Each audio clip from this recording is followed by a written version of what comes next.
Alright, prediction is live. Let's see how long it takes us to get into this one.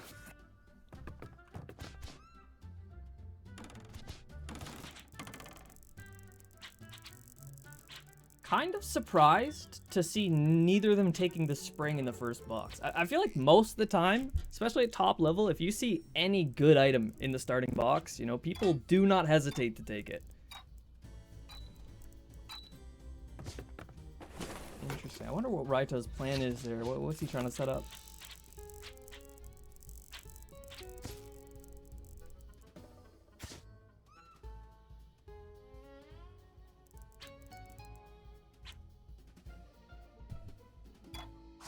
Okay, Ember does not want to force that potential curve jump. Understandably so. Wait a minute. I looked away for a second. Raito gets the... He sets up the... I don't even know. I don't know what this super jump is called. We are so bad at coming up with names for tech in the UCH community. I'll call it like a 1-out super jump. Raito does get it. We'll see if Ember still has, you know, 4 opportunities to get this right, so it's entirely possible. But it's a tough one. It is a tough one. If you haven't been practicing, it's really difficult. Ember opting to go for a backwards wall jump by the looks of it.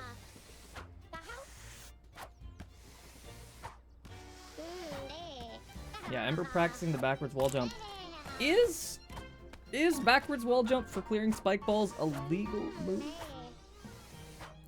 I want to say there's nothing against it in this tournament, but I guess especially with both players being on controller, it doesn't matter. But even so, the backwards wall jump still extremely difficult. Raito on the first turn taking the lead.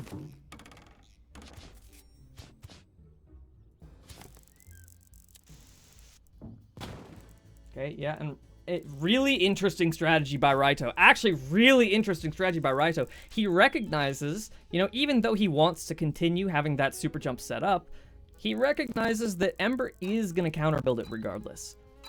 So he wants to beat her to it. Instead of letting Ember counter build, he counter builds himself, but does it in a way where he can still steer it towards the type of difficulty that he wants. Okay, I really like those arrows there. Shaping up to be a good second round here.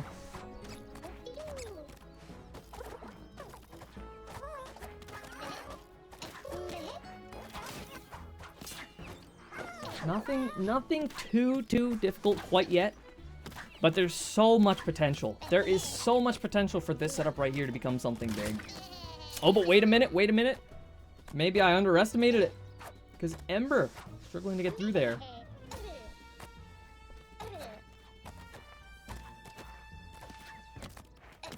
Still a few more attempts, and I don't think we're struggling for time quite yet. Ember gets through it, no problem. But if I'm Raito, I'm looking at that. My eyes are glued to that setup because, you know, immediately, Ember's struggling with it. If I could just add a little bit more, then suddenly I feel like that's such an advantage situation for Raito. Ember opting to take the hockey. Not a bad decision, given her aptitude for timing-based setups.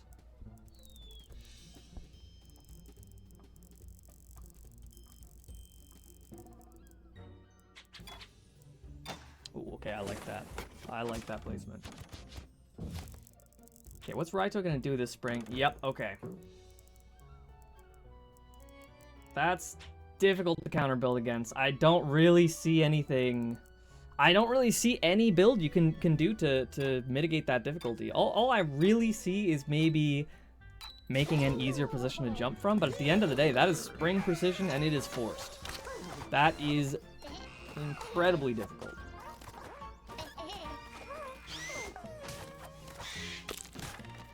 Raito struggling to get through it.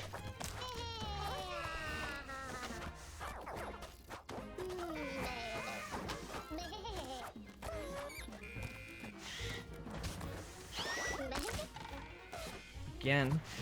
We'll see if Ember can get this. Wait a minute. This could change things up, but Ember not going for it quick enough. You had the precision, but you need to be ready to take decisive action. There's a flower next to you. You do not have the time to dilly-dally. Both of them onto their last life. Ember already got it. This very well could be a point. Ember not going to close it out. Let's see. If Raito can get this just one time, that is gonna extend the lead, but it's not gonna do it. Not gonna do it.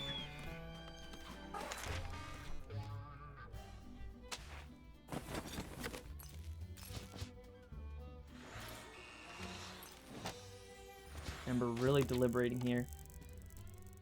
I respect the approach of just getting more timing involved. I think setting up the things that you're good at is just so crucial. Not sure that I agree with the placement of that hockey puck though.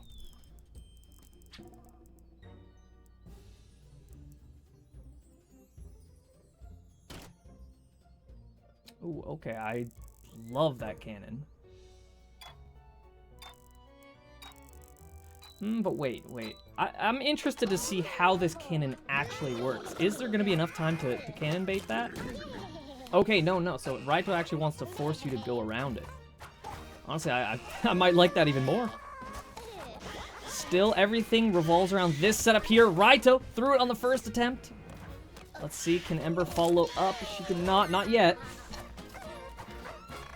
Okay, now the pressure is on. A 2-point advantage, I mean, this early on, there's still enough time, but it's the last thing you want.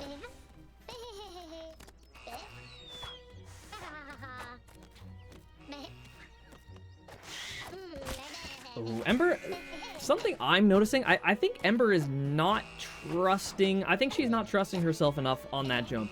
When it comes to precision, you can't really let yourself be affected too much by pressure because, like, you need to commit. You really need to commit to getting into the gap fully because otherwise you're just committing to a worse sequence of inputs. We'll see if she can overcome that. Because you can kind of see it when she goes up for these approaches. She's really shallow in her approaches, but that just means that she has to be way more committal to her NST timing afterwards. And yeah, Raito, up 2-0. He's looking good so far.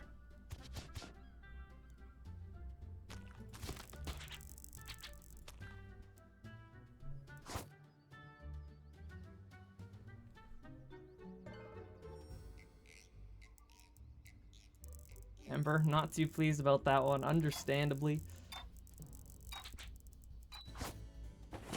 Just gonna place more arrows.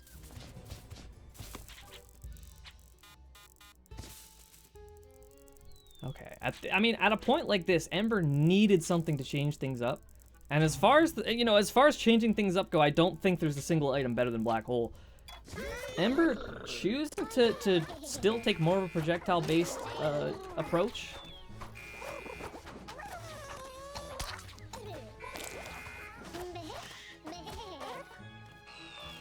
I don't know. As soon as you get into the higher levels of skill and the maps really start to become difficult, things become so volatile. So volatile that, like, even as things have been going, a comeback is 100% possible. I mean, just yesterday, Raito... Oh, Ember, so close. That second flower gonna do her in, though. But just yesterday, Raito against Selly. If my memory serves me correctly, Raito got scored on twice within the first 2 or 3 turns. And then he managed to bring it back to tiebreaker. So it is entirely possible. Things are volatile. But to do it, I mean, Ember really going to need to get a grip on some of these earlier setups. Especially when you're struggling with the precision halfway through, you kind of need to be ready to adapt to the early stuff to at least get yourself there, get more attempts. Ember, looks like Ember doesn't believe in the comeback here.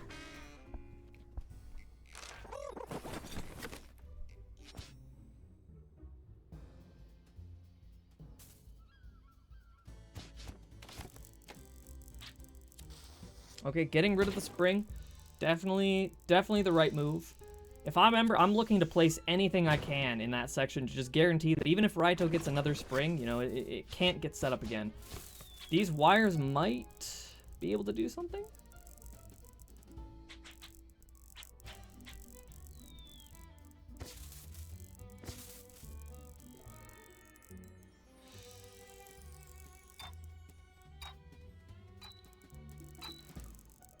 Ember not able to find a placement she likes.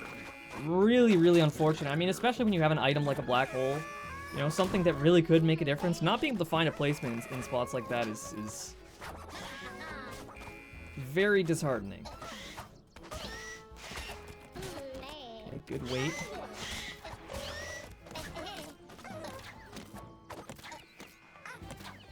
The question is, how good is Ember at one block jumps here?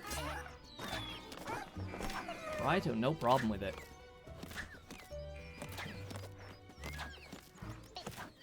Oh, wait a minute. Be careful. Okay, okay. Ember recognizes it. When you're in spots like this, you really need to be careful that you're not getting a wall boost. You kind of have to stand back from the wall before you go for your attempt. Ember sees it clear as day, gets through. We'll see if this arrow can cause a trouble. I don't think it will. Still in it.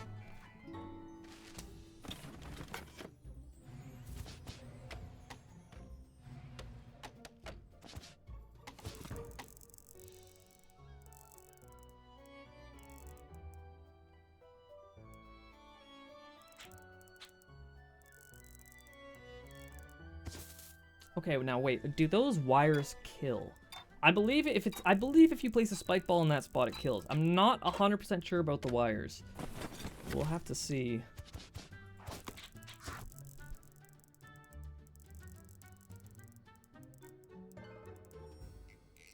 Oh, does Raito want to place that precision back? No, not gonna go for it.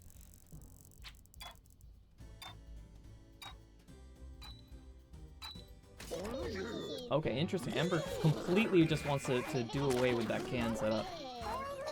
Still, I wonder how the timing with that works with the arrow. So yeah, the wires don't kill there.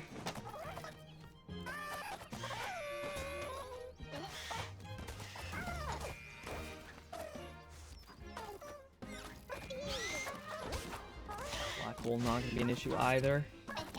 Still, it all kind of comes down to this setup here. I feel like if Ember really wants to mount a comeback, it kind of has to start with this setup in the end. Because she knows what she's good at. She is really good when it comes to navigating through the chaos of you know, a multitude of moving things. Projectiles, moving blocks, all that. And when you have a setup like this in the end that has, you know, multiple different arrow timings, things going in different directions, I feel like that has her name written all over it. So if she wants to make this comeback, I think it's really important to try and place things in that area and really shape it to something that can give you more of a tangible advantage.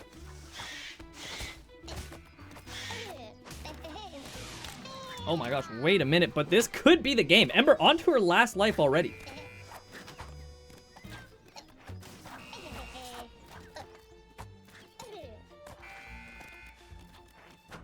I did these flowers once already. We'll see. She does get a grip on it. Gets through the black hole. Just need a single one-block jump to get through here. The time is ticking, and I'm sure she feels the pressure. And there it is, still in the game. Not many rounds left, but definitely still enough time to do this. 4 rounds left by my count.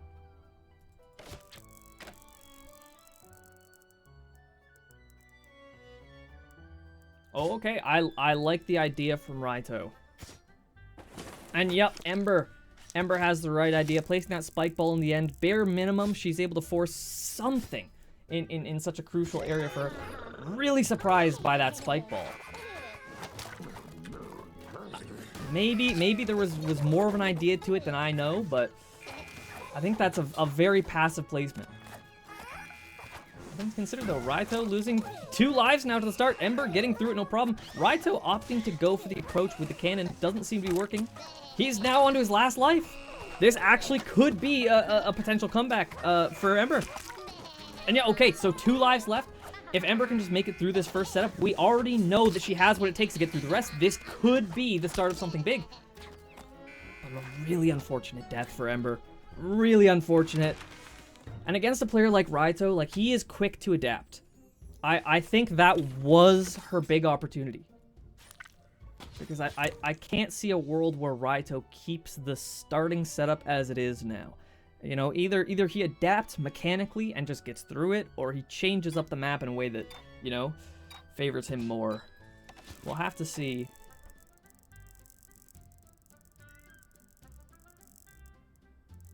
Okay, interesting. So maybe Raito wants to keep the start as it is?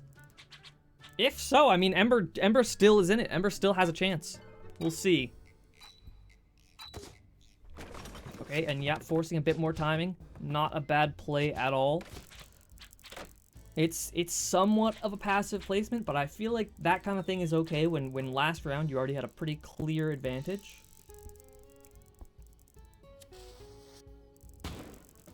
And yeah, okay, so Raito fully opting to keep the start the same. I wonder if that's a strategic decision or if he's trying to make a statement here.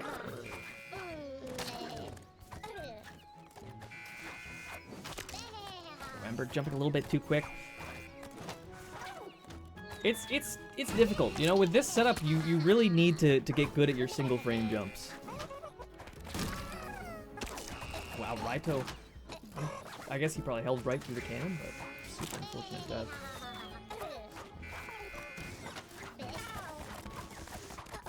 Okay, wait. A really interesting strategy by Raito. Opting, you can stall. You can stall in that spot, and instead of having to wait for the cycle and go about it all at once, you can just stall in that spot and then only really have to worry about the mortar. Raito getting through it. This could be the point that wins the game. And yeah, Raito gets through it, and that's gonna do it. Raito takes it 3-0 over Ember. Dominant display.